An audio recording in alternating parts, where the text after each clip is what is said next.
Bismillah walhamdulillah wassalatu wassalamu ala rasulillahi. I wanted to return back to the theme which I entitled The Myth of the Four Madhabs and the problem of the Kalamists in addressing a core issue when it comes to Iman. Now, firstly, I wanted to state that I am in no way against the four madhab. And I see a role for Kalam in an extremely controlled and limited way. And there are a number of different reasons why it is that I take that position on a personal level. But when we come to the myth of the four madhabs people, the myth of the four madhabs, and here the term myth is used in a pejorative sense, in a negative sense, in that there's a myth that's upheld. The idea that Sunni thought is embodied in four madhabs, and that these four madhabs serve as the epitome of Sunni thinking, and anything that falls outside of that parameter of the four madhabs is rejected, is problematic, and so on and so forth. And in today's time, there's even been an attempt, at least in the West, although the article, which is part of a book, can be said to have it existed in the past. It existed in the past, but the way that it's being employed, or the way that it's being utilized, or the way that it's being weaponized in today's time is problematic. And that's the idea of Imam Hafid ibn Rajab and his statement on the four madhabs and the following of the four madhabs and what he believes in that. Hafid Abdul Barr at one point in time wrote on the three Imams and excluded the Hanbali madhab.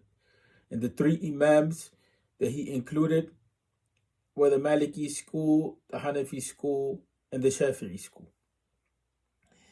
And one of the realities is that the Hanbali school was excluded because the Hanbali school didn't have a sense of dominance, especially in Al-Andalus, which the madhab of Al-Awza'i and the madhab of Imam Dawud al-Zahiri, that was represented in Imam Ibn Hazm in his writings, because it's his writings that became quite dominant. That those two madhabs took a place, and they had a platform within the Andalusian reality of scholarship. The Hanbali madhab was nowhere to be seen in that regard. As a matter of fact, some people used to consider it not to be a madhab, and there's some negative characterization of the Hanbali madhab in that regard. The same when it comes to the issue of Aqidah. At one point in time in the Hanbali school, the influence of the Mu'tazili tendency was present, as well as the idea of the Mujassima. The same problem existed, although without calling on the Mujassima, existed in the Hanafi school.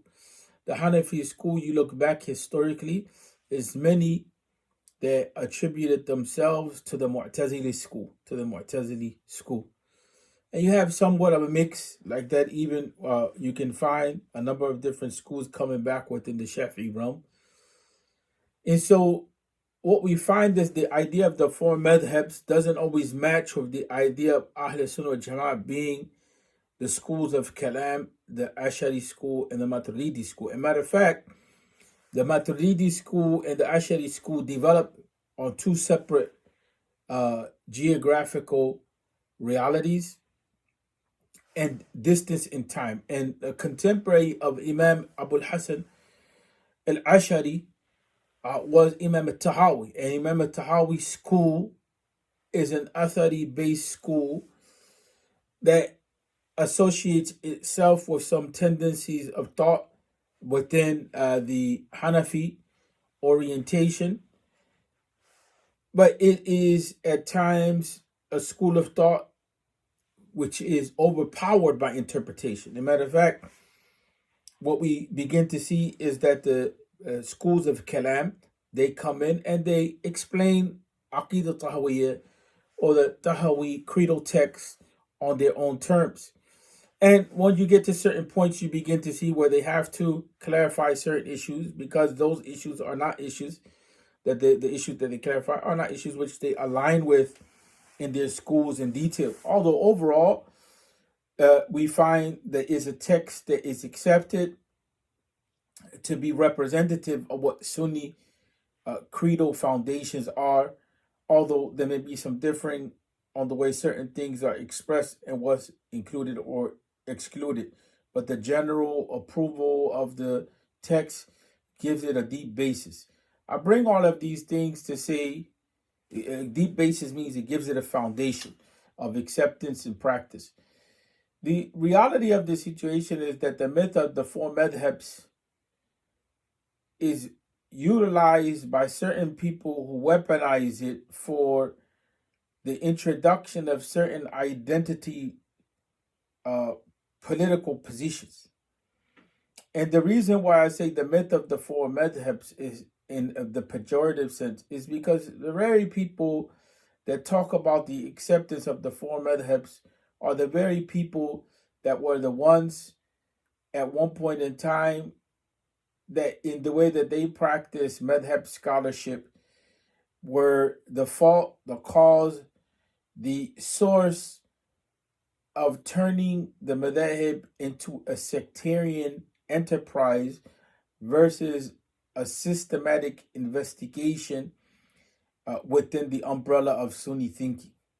The formulation of the four madhabs, as I pointed to, is a later day phenomena. In some cases, there was an exclusion of the fourth madhab, which some call the fourth madhab in today's time. And it was at times, like we look in Al-Andalus, it was considered to be either the Zahiri school, and even before that, the Awza'i school. And when we look back, there are studies that have been done, legit studies, on the number of different schools of thought that were codified to some extent and existed and still have impact and influence. And we know that the school of Abi Layla and the school of Al-Awza'i and others, the idea of Ahl al-Rai overall and Ahl al-Hadith overall, these had more membership, these tendencies or schools of thought in the bigger sense had more membership than just Malik and Nu'man, or Imam Malik and Imam Nu'man bin Thabit, Imam Abu Hanifa rahmatullahi alayhima. And so the reality of the situation is that at one point in time, the diversity of thought is clearly to be seen in Sunni practice and thinking and reflection and research. But that diversity of thought at many times is not met with appreciation and is not met with regard and respect. And so the myth of the four madhabs, it becomes very clear because those who claim to follow the four madhabs, when it comes to the issue of practicing the ijtihadat of another school, or when it comes to giving that school some play because of a principle in the deen, maybe necessity or maybe interests, public interests, or the decreasing of harm in the community, or the facilitation of the matters of the ummah, we may take one opinion over another. Case in point, Malaysia itself generally is a country that has a tendency towards the Shafi'i school, but when it comes to the issue of Zakat al-Fitr, they follow the Hanafi school. And so that is an exemplification. That's an exemplification of respect for the madhab. That doesn't fall under the pejorative idea of the myth of the four madhabs, but that falls within the scope of what it means to be a Sunni, to acknowledge that you have a tradition which is extremely robust, and that tradition has a number of impulses and tendencies, and that when necessary, you can call upon those positions that have been taken within Sunni thought that are representative of a madhab that may not be your madhab, to facilitate the practice of the people of the Quran and the Sunnah. Because after all, the madhab are vehicles to practice the Quran and the Sunnah. That brings us to the problem of those who claim that the madhab don't have a basis. That is a claim which is steeped in ignorance, but it is driven by good intention. And it comes in light of the attempt to revive schools of hadith. The scholars of hadith didn't always follow a madhab that was founded by a jurist, a muhaddith jurist, or whatever you may say in that regard. The idea of al-muhaddith faqih or faqih muhaddith or al-fuqaha, you have to realize that there was a time period that the Hanbali madhab was being excluded because some people didn't consider, some people among the ulama, they didn't consider Imam Ahmad to be a faqih, a person of fiqh. And there was this idea of separating between the idea of fiqh and sunnah, or insight in sunnah and hadith. These things as concepts are realities which are not always explored, and they're glossed over in our discussions because of the myth of the four madhabs concept. Because the myth of the four madhabs, this idea that the four madhabs existed from the beginning of time, and this is Sunni thought and that's it, it doesn't allow us to see the impulses in Sunni thinking. There's a reason why the four madhabs emerged and gained dominance. Some of it is political, some of it is fidelity or loyalty that comes from the followers of these schools. Some of it has to do with the continued effort to expand, propagate, preserve, and keep into practice. In other words, students, they served their teachers and they worked as a community, and they, in doing that, they allowed for what it was that they were researching and practicing to have continuity, aside from other things like political support, and there's other reasons, but institutionalization gave these four madhabs some strength behind them and some rigor, right? And some strength behind them and rigor. But the issue is not attacking the four madhabs. The issue is attacking the ideology of those that want to create this idea that Sunni thought is restricted only to four madhabs, and they themselves are representative of bigotry.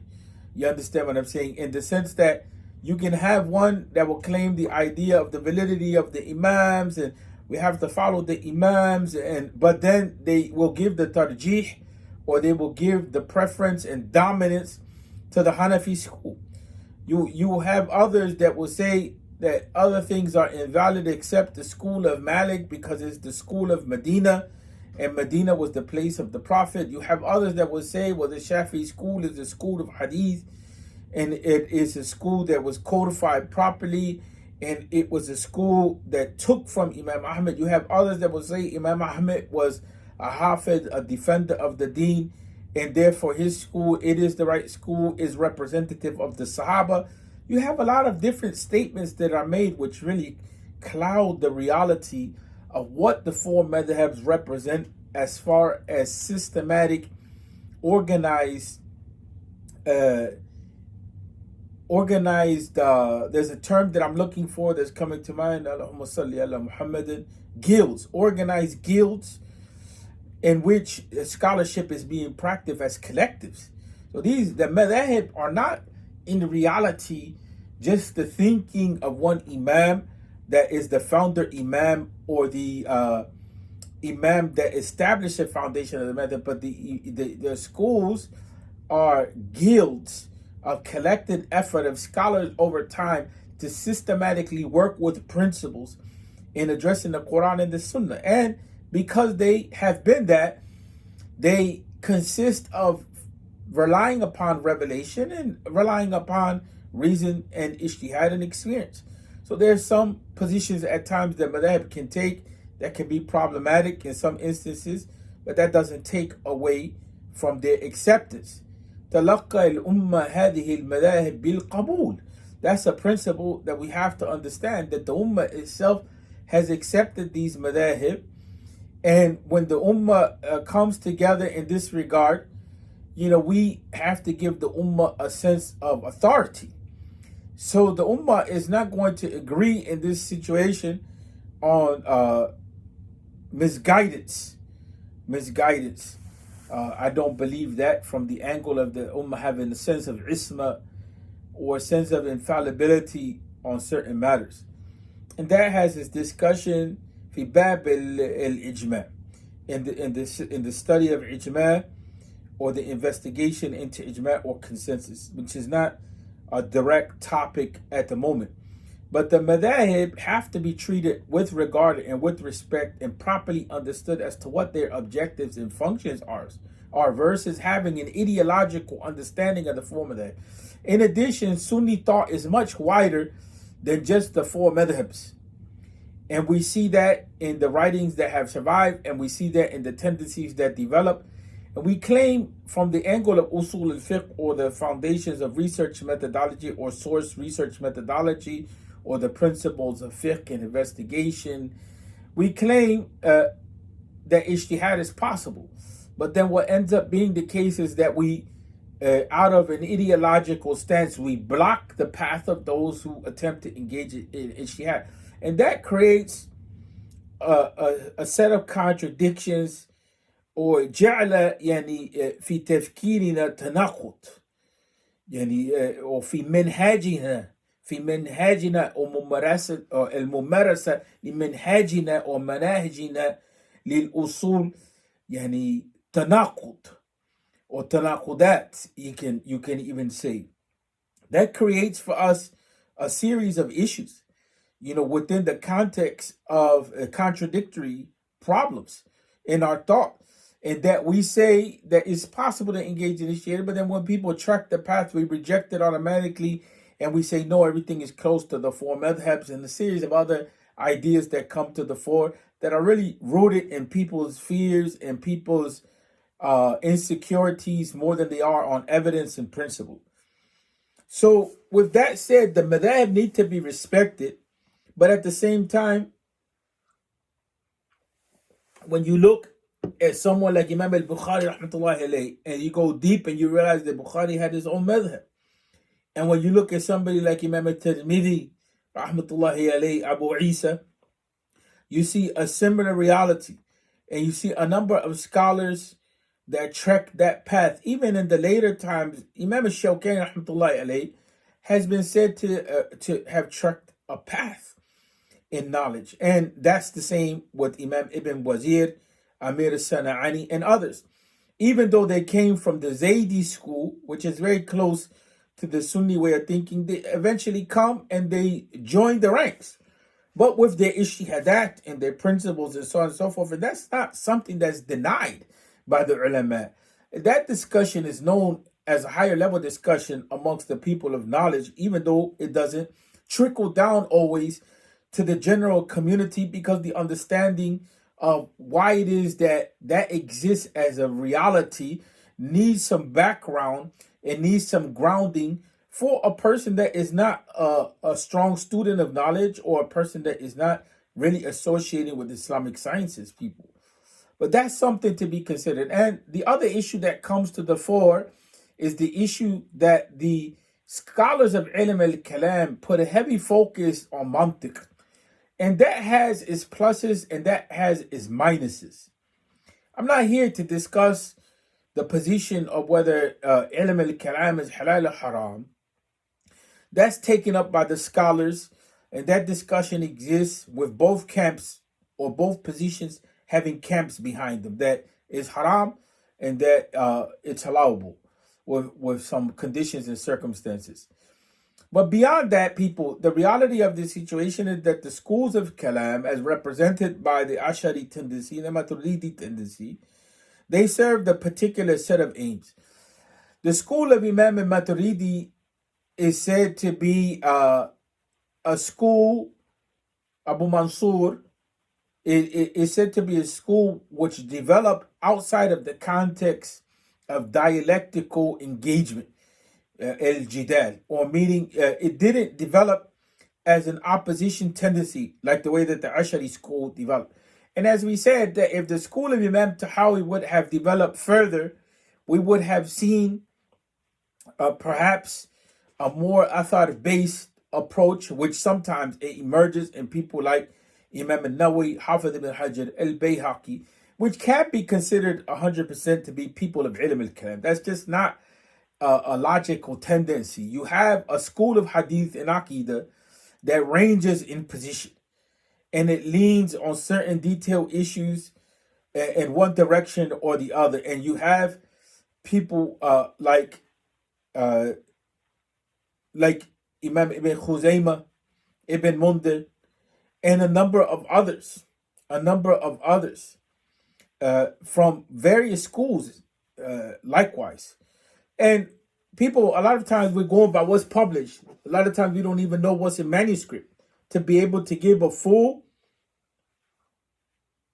survey is almost impossible because we have a lot of stuff that's still in manuscript form that's undiscovered. So there is a tendency that emerged that's an athari approach that's not grounded by every position in ilm al-kalam, and there's a mix at times.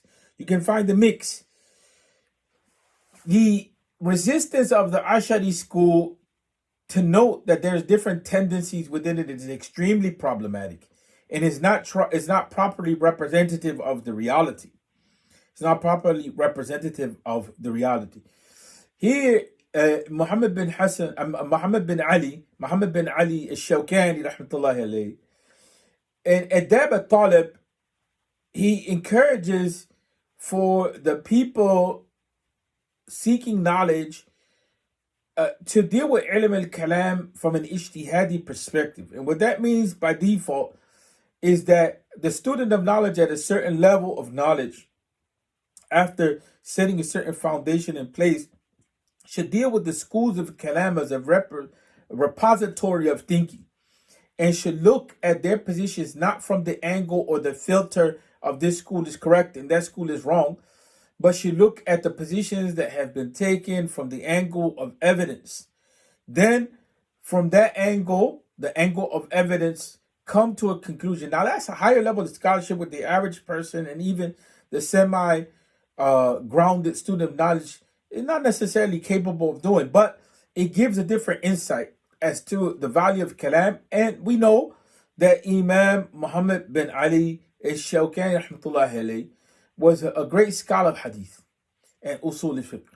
And so that's a certain type of position that he takes on, which allows us to integrate between the school of kalam and the school of hadith and aqidah.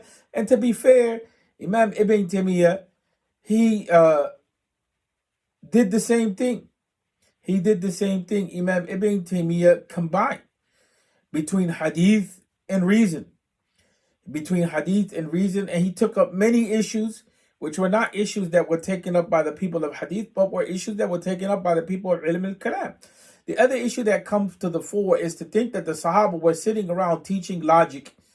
We know that that's not the case, and those who teach kalam know that's not the case as well. The kalam tendency had a particular set of purposes when it first emerged.